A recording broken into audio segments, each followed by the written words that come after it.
দর্শক, এই মুহূর্তে পটুয়াখালীর কলাপাড়া থেকে আবহাওয়া পরিস্থিতির খবর জানাচ্ছেন প্রতিনিধি সাইফুল ইসলাম রয়েল। জি, আপনাকে ধন্যবাদ। আপনি জানেন যে বঙ্গোপসাগরে সৃষ্ট সুস্পষ্ট লঘুচাপটি ইতিমধ্যেই নিম্নচাপে পরিণত হয়েছে।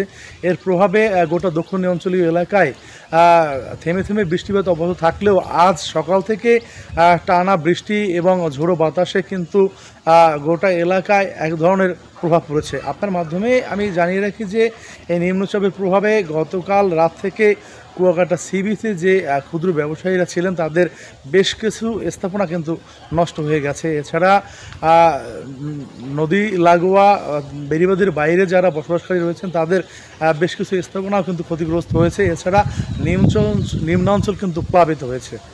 আর একটা বিষয় জানিয়ে রাখি যে এই নিম্নচাপটি আজ সকাল 6টায় পায়রা সমুদ্র বন্দর থেকে 240 কিলোমিটার দূরে অবস্থান করছিল, যা সময় গড়িয়ে এখন হয়তো আরও কাছাকাছি চলে এসেছে। এছাড়া এই নিম্নচাপটি প্রভাবে বেশ আরও কয়েকদিন বৃষ্টির ধারা অব্যাহত থাকতে পারে বলেও কিন্তু আমাদেরকে জানিয়েছেন। এছাড়া আবহাওয়া দপ্তর থেকে আমাদেরকে যেমনটা জানিয়েছে যে আজ সকাল 6টা থেকে দুপুর 12টা পর্যন্ত 98 কিলোমিটার বৃষ্টিপাত রেকর্ড করা হয়েছে। এছাড়া বাতাসের গতিবেগ ছিল ঘন্টায় 46 কিলোমিটার। এখন এই মুহূর্তে কিন্তু বাতাসের আধিক্যতা একটু কম থাকলেও সন্ধ্যার পরে আবার এই বাতাসের গতিবেগ এবং বৃষ্টিপাত বাড়তে পারে বলে ধারণা করা হচ্ছে।